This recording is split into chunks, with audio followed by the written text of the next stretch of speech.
ইদানিং অনেক তরুণ রাজনীতিক ক্রাউড ফান্ডিং এর মাধ্যমে নির্বাচনের জন্য অর্থ সংগ্রহ করছে। অর্থের বিধান কি? এটা কি সাদাকা না হাদিয়া? এই টাকা প্রার্থী কোন কোন খাতে খরচ করতে পারবেন, কোন কোন ক্ষেত্রে খরচ করতে পারবেন না?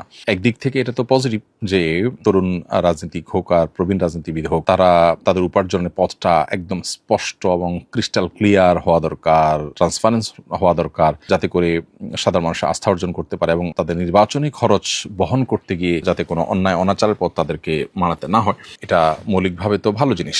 তবে যে যেখানে দান করাটাকে মুনাসিব মনে করবেন, তিনি যদি মনে করেন তার এই দানের মাধ্যমে তিনি আল্লাহর সন্তুষ্টি আশা করেন, একটি ভালো কাজে তিনি শরীক হলেন এবং ভালো কাজের বিনিময়ে আল্লাহ তাআলা দিবেন সে আশা করেন, তাহলে তো এটা সওয়াবের বিষয় হতে পারে। এখন আপনি কোথায় দিচ্ছেন, কোথায় দিয়ে কি আশা করছেন, সেটা এখানে গুরুত্বপূর্ণ। যদি আপনার দেওয়ার জায়গাটা সঠিক থাকে, আশাও আপনি আল্লাহর কাছ থেকে সওয়াবের আশাটাই শুধু করেন, অন্য কিছু না, তাহলে সেক্ষেত্রে এটা আপনার জন্য সওয়াবের কারণ হতে পারে। এবং সাদাকা এবং হাদিয়া যে নামেই আপনি নামকরণ করেন না কেন, উভয়টাই এখানে খাটবে এবং উভয়টারই বিনিময়ে আপনি পেতে পারেন, যদি ওই যে আপনি যেখানে দিচ্ছেন সেটা আসলে উপযুক্ত খাত এবং আল্লাহ সন্তুষ্টির জন্যই দিয়ে থাকেন, এই দুটি বিষয় যদি আপনি নিশ্চিত করতে পারেন। তবে যাকাতের অর্থে এখানে দেওয়া যাবে না, এবং যিনি গ্রহণ করবেন তিনি মানুষের কাছে যেই কাজে খরচ করবেন বলে কমিটমেন্ট দিয়ে টাকা নেবেন, সেই কাজেই তাকে খরচ করতে হবে, তিনি অন্য কাজে খরচ করতে পারবেন না। ধরুন নির্বাচন পরিচালনার জন্য তার নির্বাচন পরিচালনার নেসেসারি যে খরচ, সেই নেসেসারি খরচে তিনি এটি ব্যয় করতে পারেন।